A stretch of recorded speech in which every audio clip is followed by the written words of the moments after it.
Saudara-saudara pendengar yang kami kasihi dimanapun Anda berada. Anda kembali bersama kami pada acara Telaga, Tegur Sapa, Gembala Keluarga. Saya Gunawan Santoso bersama Ibu Ida Yanti Raharjo dari Lembaga Bina Keluarga Kristen telah siap menemani Anda dalam sebuah perbincangan dengan Bapak Pendeta Dr. Paul Gunadi.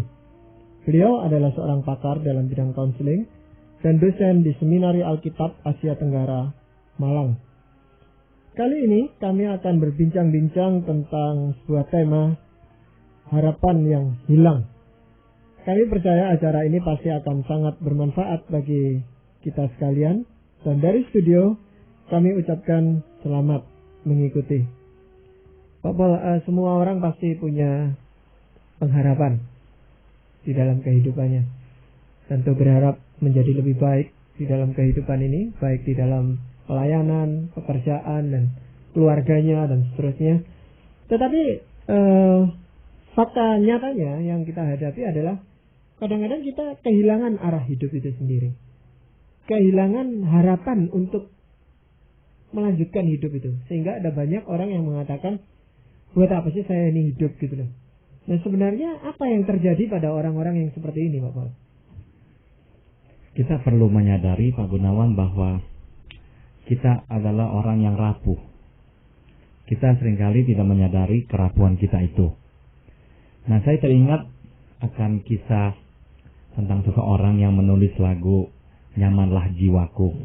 Itu dalam bahasa Inggrisnya It Is Well With My Soul. Lagu tersebut ditulis oleh H.G. Spafford. Nah, Spafford ini bersama dengan istri dan keempat putrinya merencanakan untuk mengunjungi Eropa dari benua Amerika Serikat. Tepat sehari sebelum dia berangkat, dia harus menyelesaikan suatu urusan dagang sehingga dia membatalkan perjalanannya, meminta si istri dan keempat putrinya untuk pergi dulu ke Eropa. Dalam perjalanan melintasi lautan Atlantik, si istri dan keempat putrinya mengalami musibah. Kapal mereka karam. Keempat putri tersebut meninggal dunia. Hanya si istri yang selamat. Dia pun selamat sebetulnya karena benar-benar karya yang ajaib dari Tuhan. Dia sudah terapung-apung dan sudah dianggap mati. Tapi kemudian ditemukan oleh perahu sekoci yang turun untuk menyelamatkan para penumpang kapal itu. Setelah dia diselamatkan, dia mengirimkan telegram kepada suaminya mengatakan, semua meninggal kecuali saya. Nah, konon menurut cerita, dalam perjalanan menyusul si istri ke Eropa itulah si suami, H.G. Spafford, kemudian menuangkan derita hatinya itu dan keyakinannya pada penjagaan Tuhan melalui lagu yang sangat terkenal tersebut, Nyamanlah Jiwaku. Tapi kita ketahui pula bahwa hidup Spafford tidak seperti yang kita bayangkan, yaitu selalu kuat, Pak Gunawan. Beberapa tahun kemudian putranya meninggal dunia.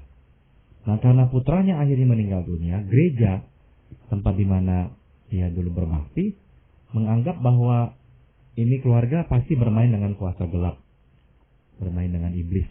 Makanya anak-anaknya lima-limanya harus mati. Akhir kata gereja mengucilkan Spafford dan istrinya, sehingga mereka harus pindah tempat yang lain. Nah, akhirnya kita ketahui bahwa di hari tuanya, Spafford itu menderita sakit jiwa. Dan akhirnya meninggal dunia. Nah, dari contoh itu, atau kisah yang sangat nyata dan tragis tersebut, kita bisa melihat bahwa manusia tidak dapat hidup sendiri.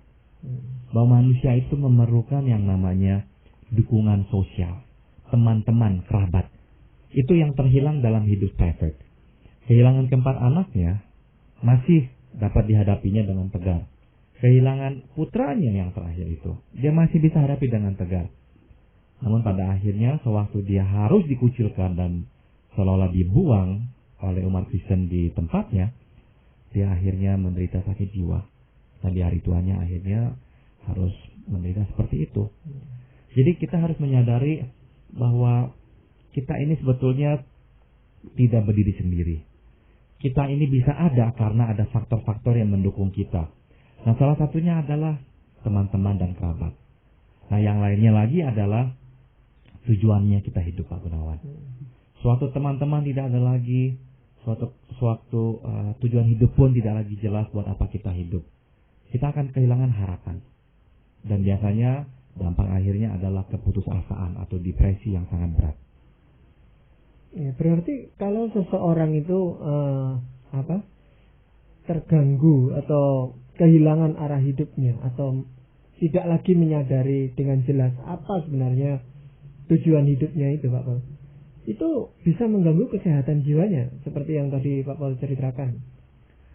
Sangat bisa sekali, Pak Gunawan. Nah, kebetulan dulu saya menulis tesis saya dalam hal ini, Pak Gunawan. Jadi kaitannya antara kesehatan jiwa dan makna hidup. Dan tesis saya itu mengkonfirmasi riset-riset yang telah diadakan sebelumnya oleh banyak orang, yakni bahwa makna hidup itu sangat mempengaruhi kesehatan jiwa. Orang yang memiliki tujuan hidup atau makna hidup yang jelas, kesehatan jiwanya cenderung lebih baik dibandingkan dengan orang yang tidak lagi mempunyai tujuan hidup. Kesehatan jiwanya akan merosot sekali. Dia tidak lagi bisa berfungsi dengan baik. Nah, hal yang lain yang kita perlu sadari adalah tujuan hidup atau makna hidup kita secara pribadi ini acap kali terkait dengan erat ya dengan konsep siapa saya ini. Contoh misalnya ya. Misalkan kita adalah seorang pianis yang piawai. Pandai bermain piano. Tiba-tiba kita mengalami musibah. Misalkan tabrakan. Sehingga kedua tangan kita tak bisa kita gunakan untuk bermain piano lagi. Karena patah. Nah, mungkin sekali pada titik itu kita mengalami goncangan hidup. Karena tiba-tiba kita tidak mengenal diri kita lagi yang sebelumnya telah kita kenal. Kita selalu mengenal diri kita sebagai seorang pianis. Dan itu menjadi bagian hidup serta tujuan hidup kita. Yaitu bermain piano. Ya, ini tujuan hidup yang personal ini ya. Tapi kecelakaan tersebut tiba-tiba membuyarkan tujuan hidup itu serta identitas diri kita. Nah, waktu kita tidak lagi bisa mengenal diri kita, kita biasanya mengalami stres yang sangat berkepanjangan. Kalau kita bisa ya fleksibel dan mengkompensasikannya dengan hal-hal yang lain, barulah kita akan keluar dari keputusasaan tersebut. Nah, Pak Paul, untuk menghadapi orang-orang seperti ini, apa yang harus kita lakukan, Pak Paul? Yang pertama, kita harus bersama dengan dia di dalam kesedihannya. Sebab yang sebetulnya dialaminya adalah dia sedang berduka cita. Dia kehilangan hidupnya, seperti yang dia bayangkan dahulu. Nah, dia perlu berduka cita dan menangisi kehilangannya itu. Nah, kita jangan berkata kepada dia, kamu tidak seharusnya meratapi kehilangan ini. Kan Tuhan bisa menggantikannya dengan yang lain. Nah, itu mudah untuk kita ucapkan ya. Tapi sangat tidak mudah untuk kita jalani. Setelah kita bersama dengan dia, yang kedua adalah pada akhirnya kita mau menemani dia melalui perjalanan itu sampai dia bisa menerima kenyataan itu. Kita nggak bisa mempercepat proses itu. Kecenderungan kita adalah mempercepatnya, meminta dia untuk menerima fakta apa adanya. Tapi sangat tidak mudah untuk menerima fakta seperti itu. Saya teringat pembicaraan saya dengan seseorang yang di puncak hidupnya, dia sudah siap untuk memberikan kontribusi, ya sumbangsi-sumbangsi yang bermakna. Kemudian dia mengalami suatu penyakit, yaitu dia mengalami serangan stroke. Dia paralisis untuk sementara waktu, sampai ya puji Tuhan dia akhirnya bisa keluar dan sembuh. Dan saya pernah bertanya kepada beliau, apa kiat supaya bisa melewati masa itu? Dan beliau berkata satu hal yang saya ingat sekali, kita harus menerimanya. Tidak mempertanyakannya lagi, tapi menerimanya. Nah, saya kira ini adalah pergumulan banyak orang yang mengalami peristiwa yang di luar dugaan seperti ini. Saya teringat juga kisah Joni Eareckson Tada, seorang pelukis yang menggunakan mulutnya untuk melukis. Pada usia 17 tahun dia mengalami musibah yang luar biasa. Dia terjun ke danau dan kepalanya tertumbuk pada dasar danau. Dia pikir danaunya itu dalam, padahalnya airnya sedang surut. Dia koma untuk waktu yang cukup lama, akhirnya keluar dari koma, sembuh, tapi dengan suatu keadaan yang menyedihkan, mulai dari leher sampai ke bawah, paralisis, tak bisa digerakkan sama sekali. Nah, dia bergumul dan memarahi Tuhan luar biasa pada saat-saat itu. Selama mungkin berbulan-bulan dia tidak bisa menerima fakta itu. Sampai akhirnya dia berdamai dengan Tuhan dan menerima fakta tersebut. Sekarang di Amerika Serikat, Johnny Harrison Tada dipakai Tuhan luar biasa untuk menolong para penyandang cacat. Sebelum Johnny Harrison Tada memulai pelayanannya, ya memang ada yang memperhatikan orang-orang penyandang cacat. Tapi belum pernah dunia Kristen memperhatikan masalah ini sebegitu besarnya. Ya, sampai dimulai oleh Johnny Harrison Tada itu. Jadi kalau kita lihat, itulah hidup yang memuliakan Tuhan. Sudah tentu ya kalau tidak ada itu kejadian, Johnny Harrison Tada akan senang bisa berjalan, bisa naik kuda, seperti yang dia pernah saksikan, yang saya pernah dengar sendiri. Tapi toh kita melihat bahwa hidupnya sekarang ini membawa kemuliaan yang begitu besar bagi Tuhan. Begitu banyak penyandang cacat yang sekarang menerima perhatian yang sangat besar dari gereja-gereja Tuhan di Amerika Serikat. Dan itu karena satu orang yang telah akhirnya menerima porsi hidup itu dari Tuhan, yang memang sangat tidak enak, tapi toh akhirnya membawa kemuliaan yang besar bagi Tuhan. Ya, tadi Pak Paul katakan kita itu kan begitu rapuhnya, sehingga membutuhkan dukungan dari orang-orang yang ada di sekitar kita. Nah, bagi kita yang berkeluarga, mungkin dukungan suami atau istri itu besar sekali maknanya, Pak Paul, untuk memulihkan atau mengembalikan rasa percaya diri. Nah, masalahnya adalah apakah pasangan kita itu mengetahui tujuan hidup kita itu? Itu pertanyaan yang bagus, Pak Gunawan. Ada kalanya kita ya lalai untuk mengutarakan hal seperti ini. Tapi saya kira meskipun ya kita utarakan pun ya tujuan hidup kita ini apa, ada kalanya kita tak bisa melepaskan diri dari tujuan hidup yang lebih konkret, alias yang bersifat material, Pak Gunawan. Jadi kalau saya kaitkan tujuan hidup ini dengan misalnya yang membangun keluarga, mempunyai penghasilan yang baik, terus membesarkan anak-anak, menyekolahkan mereka di sekolah yang baik. Seringkali itu menjadi tujuan yang terdekat bagi kita. Dan kita menumpukan diri kita atau harga diri kita pada hal-hal seperti itu. Nah, bisa jadi sesuatu hal menimpa kita sehingga yang kita harapkan tidak terwujud. Anak-anak tidak bisa bersekolah di sekolah yang kita inginkan karena faktor keuangan misalnya. Pekerjaan kita tidak menanjak secepat yang kita inginkan. Nah, hal seperti itu akhirnya bisa juga memukul kita, Pak Gun. Apalagi kalau ini adalah seorang suami. Memukul si suami sehingga akhirnya dia merasakan dia kehilangan tujuan hidupnya. Bukannya hilang sebetulnya, tapi dia merasa dia tidak lagi bisa mencapainya. Sebelum-sebelumnya dia berusaha keras mencapai target tersebut.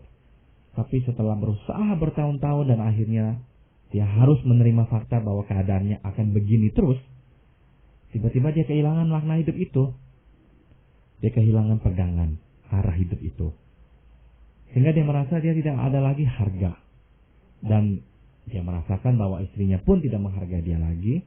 Dan dia pun tidak bisa menghargai dirinya lagi. Nah, ini menjadi suatu situasi yang tidak sehat bagi kehidupan keluarga itu sendiri. Tapi ya saya pahami, Ibu Ida dan Pak Gunawan, bahwa kita ini memang sering kali mengaitkan penghargaan diri kita dengan hal-hal yang lebih konkret dan nyata ini, yang bersifat material. Ya, padahal sebenarnya ada tujuan hidup yang tidak nampak dengan jelas, yang tidak material gitu, tapi lebih penting, Pak Male. Seperti tadi kita singgung sedikit mengenai kehidupan yang memuliakan Tuhan, seperti contoh tadi yang Pak Paul sampaikan. Walaupun lumpuh, cuman katakan kepalanya saja yang masih berfungsi dengan baik, tapi toh dia bisa melakukan sesuatu itu. Betul.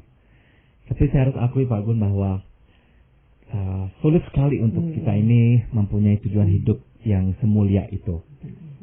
Kita biasanya hanya bisa sampai pada tujuan hidup yang mulia itu kalau kita kehilangan kemampuan untuk mendapatkan yang bersifat material. Ya, jadi dalam contohnya Johnny Alison pada itu, saya kira kalau dia tidak kehilangan fungsi tubuhnya, kemungkinan besar dia tidak menjadi orang yang seperti sekarang ini, yang memperhatikan para penyandang cacat. Tapi karena dia kehilangan fungsi tubuhnya, barulah dia itu memperhatikan para penyandang cacat. Mungkin kesadaran bahwa seseorang itu atau kita itu ditebus oleh Tuhan Yesus itu dengan harga yang begitu tinggi, itu akan menumbuhkan rasa berarti di dalam kehidupan ini, Pak Paul.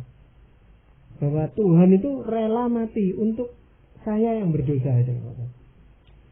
Betul. Seharusnya inilah yang menjadi dasar tujuan hidup kita, fondasi kita. Bahwa saya berharga, dan begitu berharganya sehingga Tuhan rela mati bagi hukuman dosa saya. Dan saya tahu bahwa pada akhirnya saya akan pulang ke Tuhan kembali. Jadi sebagai seorang Kristen, kita tidak hidup seperti perahu yang diombang-ambingkan oleh angin topan, oleh gelombang yang besar. Karena kita tahu kemana kita pergi. Kita tahu jelas itu. Bukannya suatu dugaan-dugaan, tapi suatu kepastian. Jadi mungkin itu yang perlu terus-menerus dibangun di dalam kehidupan kita itu. Betul. Dan waktu kita membangun hal itu, kita memang pada kenyataannya melawan arus.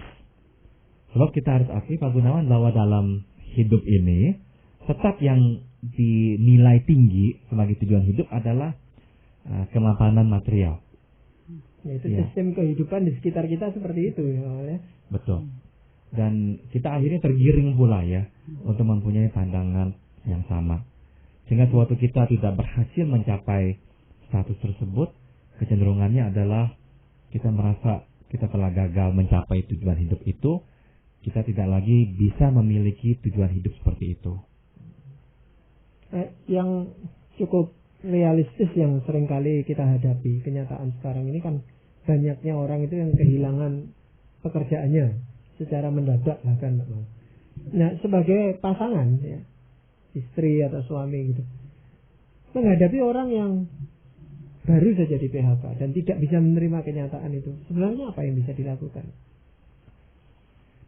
Si istri, kalau misalkan si suami yang kehilangan pekerjaannya, si istri memang harus dengan sensitif ya mengungkapkan penerimaannya dan cintanya dan komitmennya, bahwa kehilangan pekerjaan nggak berarti bahwa si suami ini tidak ada lagi harganya di mata si istri. Jadi terus itu yang harus dikomunikasikan. Berikan waktu ya kepada si suami untuk berduka cita lah karena kehilangan itu. Namun di samping itu si istri bisa mulai memberikan bantuannya, yaitu dengan cara misalnya menggunting-guntingkan lowongan pekerjaan yang dia temukan di surat kabar, kemudian mendiskusikannya dengan si suami, atau pada malam hari berdua bersujud di hadapan Tuhan dan berdoa meminta bantuan Tuhan. Saya kira dengan sentuhan-sentuhan yang penuh penerimaan seperti ini, si suami tidak akan merasa terhina dan dia merasa bahwa dia masih bisa berfungsi dalam rumah tangga ini. Yang paling keliru adalah kalau kita langsung memarahi suami karena melihat dia kok nggak bangun-bangun, kok dia kayaknya sedih sekali. Jadi biarkan ya untuk misalkan waktu seminggu atau 2 minggu suami itu mengalami pukulan dan dia harus seolah-olah diam di rumah, malu.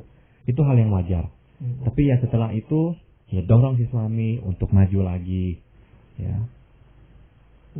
Bagaimana halnya kalau bukan kehilangan pekerjaan tapi kehilangan kesehatannya, Pak? Yang tadi kita katakan misalnya tiba-tiba kena serangan jantung atau stroke, gimana? Kan orang bisa putus asa, Pak, ya? Bisa sekali, Pak Gunawan. Saya memanggil pengalaman ini sebagai pengalaman di tengah-tengah, Pak Gunawan. Pengalaman di tengah-tengah artinya di tengah antara masa lalu dan masa yang akan datang. Nah, masalahnya adalah kita nggak bisa lagi kembali ke masa lalu. Kita nggak bisa lagi berkata kalau saja saya sehat. Ya, kita nggak bisa. Tapi di pihak lain, masa depan kita sangat tidak jelas.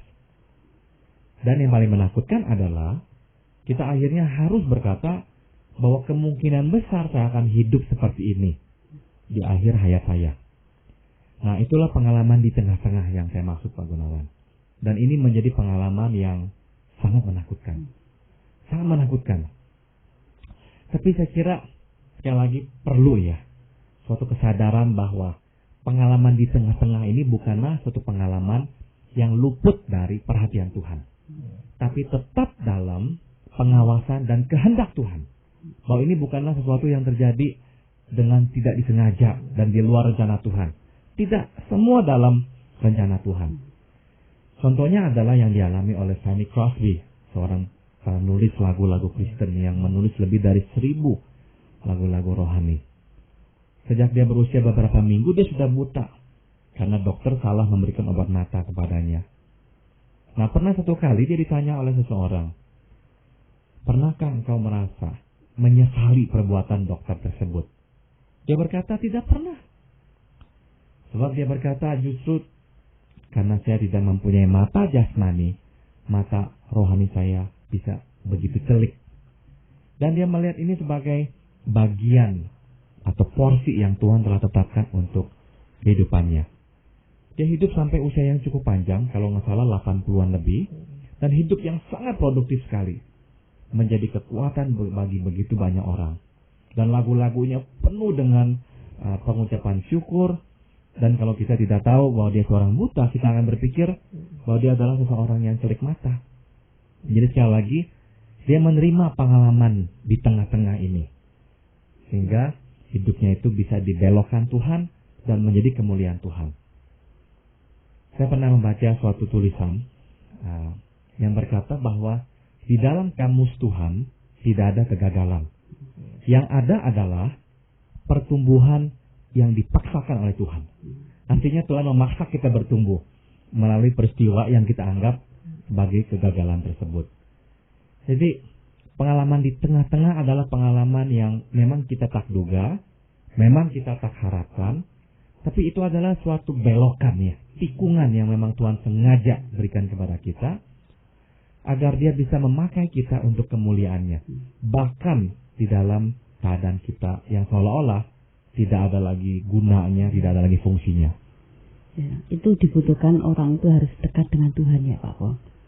Sehingga kita tuh punya pegangannya. Apapun yang Tuhan izinkan di dalam hidup ini, Tuhan tuh mempunyai rencana gitu ya. Sebab sekali Bu Ida.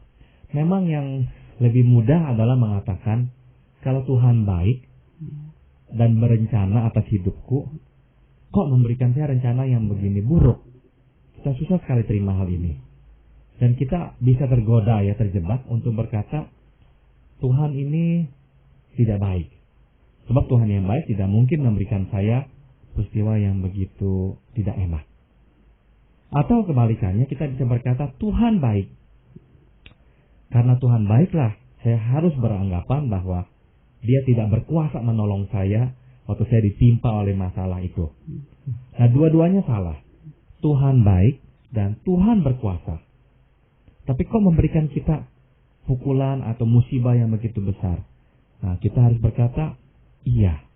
Kita tidak mengerti sepenuhnya, tapi toh itu tetap dalam rencana Allah, dan itu akan tetap memuliakan Tuhan. Entah bagaimana yang tidak kita sadari. Ya, justru biasanya kita terjebak di sana dengan pertanyaan, apa sih sebenarnya rencana Tuhan itu? Kok Dia membiarkan kita itu mengalami hal-hal yang tidak enak itu, Pak? Betul. Dan jawabannya memang tidak bisa kita ketahui dengan cepat. Bahkan sampai kita mati pun ada kalanya tidak kita ketahui. Saya teringat akan seseorang yang ditulis oleh Alkitab yang bernama Ayub. Kita tahu dia seorang yang kaya raya, kehidupan keluarganya begitu baik, dan dia seorang yang sangat takut akan Tuhan. Tapi akhirnya Tuhan membiarkan dia mengalami musibah demi musibah yang begitu hebat. Kehilangan anak-anaknya, dan kehilangan hartanya, dan pada akhirnya kehilangan kesehatannya. Di dalam Ayub pasal 14 ayat 7 hingga 9 hingga 10 dicatat, Karena bagi pohon masih ada harapan. Apabila ditebang, ia bertunas kembali, dan tunasnya tidak berhenti tumbuh. Apabila akarnya menjadi tua di dalam tanah, dan tunggulnya mati di dalam debu, maka bersemilah ia setelah diciumnya air, dan dikeluarkannya lah ranting seperti semai. Tetapi bila manusia mati, maka tidak berdayalah ia. Bila orang binasa, di manakah ia? Nah, inilah yang dikatakan oleh Ayub dalam penderitaannya. Begitu dia terpukul sekali, kok Tuhan membiarkan dia mengalami musibah yang begitu besar. Dia menyambung di sini, seperti air menguap dari dalam tasik, dan sungai surut dan menjadi kering. Demikian juga manusia, berbaring dan tidak bangkit lagi, sampai langit hilang lenyap. Mereka tidak terjaga dan tidak bangun dari tidurnya. Benar-benar dia sangat menderita.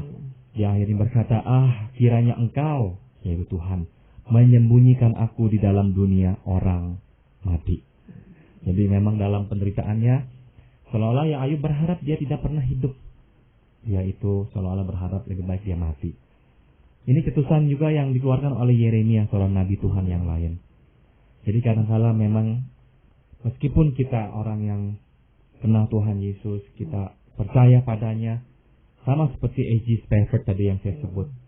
Tapi itu ada kalanya waktu badai terlalu keras menerpa kita bisa goyang. Tapi yang menjadi penghiburan kita adalah dalam keadaan seperti itu pun Tuhan tidak menolak kita. Tuhan menerima, mengerti bahwa kita ini manusia yang memang rapuh dan bisa goyang. Dan dia akan dengan cara dia yang ajaib menyadarkan kita akan makna hidup ini. Kalau kita terus cari dia, tadi yang seperti Ibu Ida katakan ya, terus mencari Tuhan dan dekat kepadanya, dia akan membisikkan kepada kita tujuan hidup kita ini. Sehingga mengalami kemenangan iman itu ya Pak Paul ya. Betul. Yang kata Paulus kan ya, meskipun tubuhnya itu makin hari makin habis, tapi manusia batiniah atau rohanianya terus diperbaharui oleh Tuhan. Dengan lain perkataan, bagi orang-orang yang beriman kepada Tuhan Yesus itu tidak ada istilah hilang harapan sama sekali gitu, dalam arti kata yang sebenar-benarnya Pak Paul. Betul. Karena harapan itu tetap ada, sebagaimana Tuhan Yesus itu ada. Jadi pengharapan kita itu pada diri Tuhan Yesus itu sendiri kan. Betul. Jadi ada kalanya kita tidak melihat dengan jelas harapan itu. Namun tidak berarti terhilang. Sebab harapan kita ada pada Tuhan sendiri. Dan Tuhan tidak mungkin ya dan tidak akan membiarkan kita sendirian. Iya.